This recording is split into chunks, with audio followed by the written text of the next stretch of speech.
Let's do a VO₂ Max test. Good. Come on, you've got this, let's go. I'm not sure I've worked that hard in a long time. So this morning I've been down to the altitude centre and I've done a VO₂ Max test, and as you can see I'm a sweaty heap.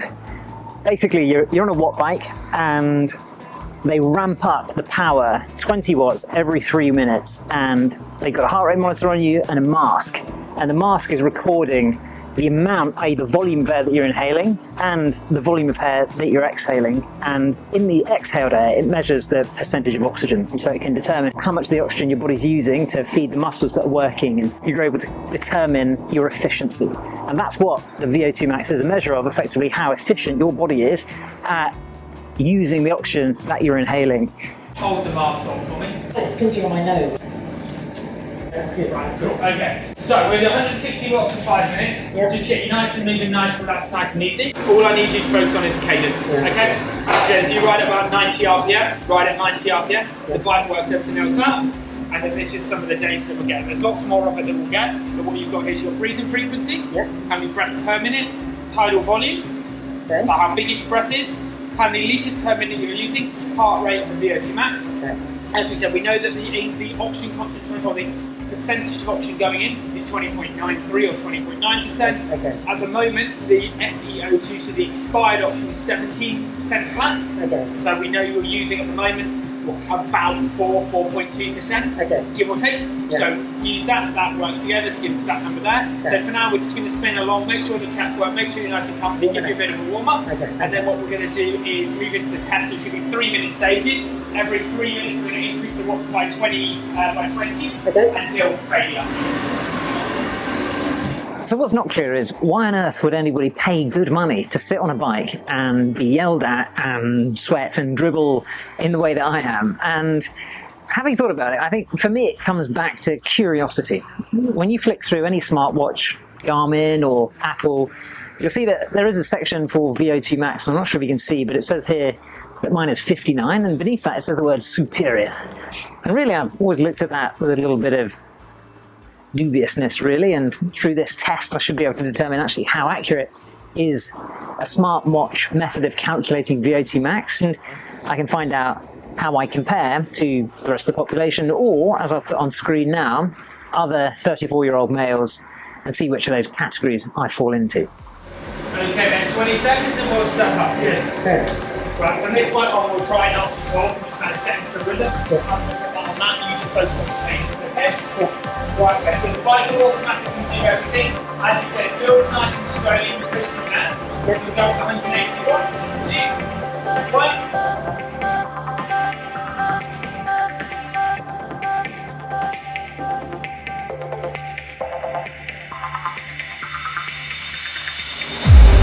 Okay, then right up to 300 watts. This is where you work all around regions for 20 minutes. You know this is in the tank, but this is where we're going to have to start to really sit and suffer now. Really sit and suffer. Come on, up. Okay, up we go, 320. Here we are then. This is the business end of the ramp test. The power's still climbing, my legs are screaming, and I'm starting to hold on for dear life. 340, good. Drop your head and drive your legs now, come on. Really go, up. At this point, I'm burning about 1,700 calories an hour, and by the looks of it, converting the majority of those calories into sweat and dribble. All the way. Come on, get it done now, get it done. Pace through. So this is what maximum oxygen uptake looks like. Part cyclist, part sprinkler system. Quick glance at the watch, yep, still dying. Shake head like a Labrador out of a pond. 20 seconds, you're doing good.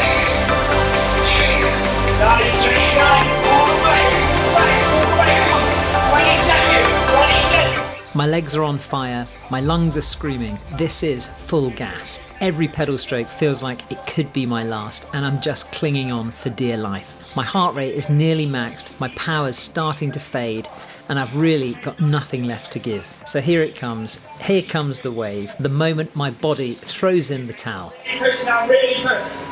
Oh, damn it. Good. Just come down, don't worry. Stimulate. Okay, free. You alive? Yeah. Good. I need to tidy up the data. They've got a little bit messy towards the end. We're quite a heavy sweater, so there's a little bit of humidity in there, which is fine, so I can't give you the exact number right now. But hi, I'll put it all in an email for you, all the key findings in the email, so you've got it. Okay.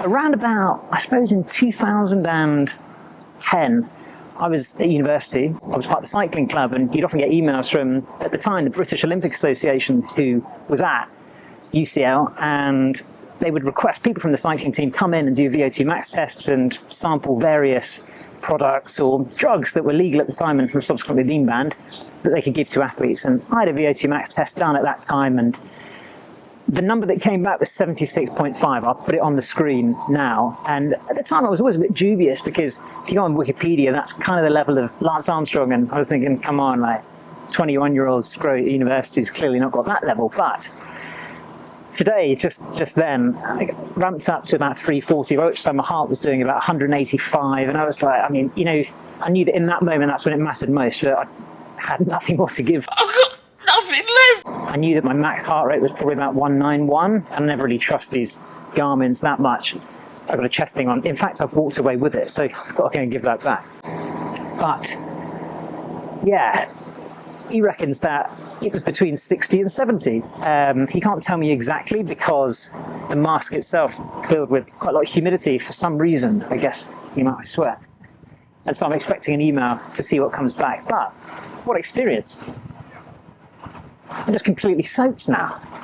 Anyway, better go back and give him the heart rate monitor. Oops. Also, I don't know about you, but these are just the best things in London. In a tube strike, who needs a line bike?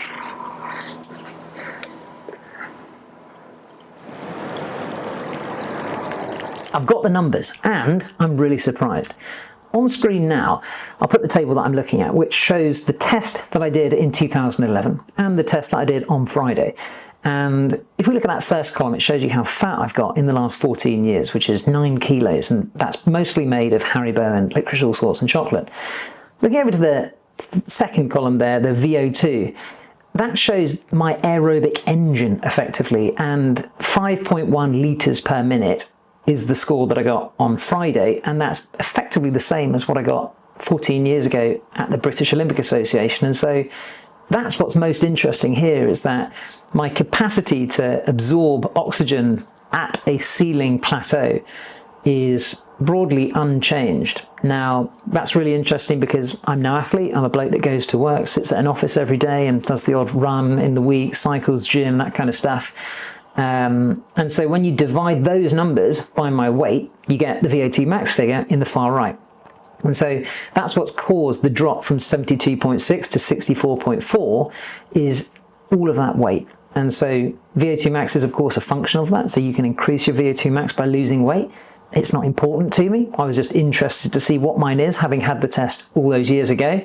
And also, the Garmin number, 59, it's about 10% wrong. So if you're interested in how accurate yours is, I think you can safely add 10% to it if you want a more accurate measurement. I hope this has been an interesting video for you. I certainly enjoyed doing the test and I'm happy with my result. If you've enjoyed this and perhaps any of the other videos, then please consider liking and subscribing. I promise I don't dribble in any of the others. In terms of upcoming videos, I'm going down to New Zealand and French Polynesia in late October. And so if you're interested in that kind of stuff, stick around for that. Cheers.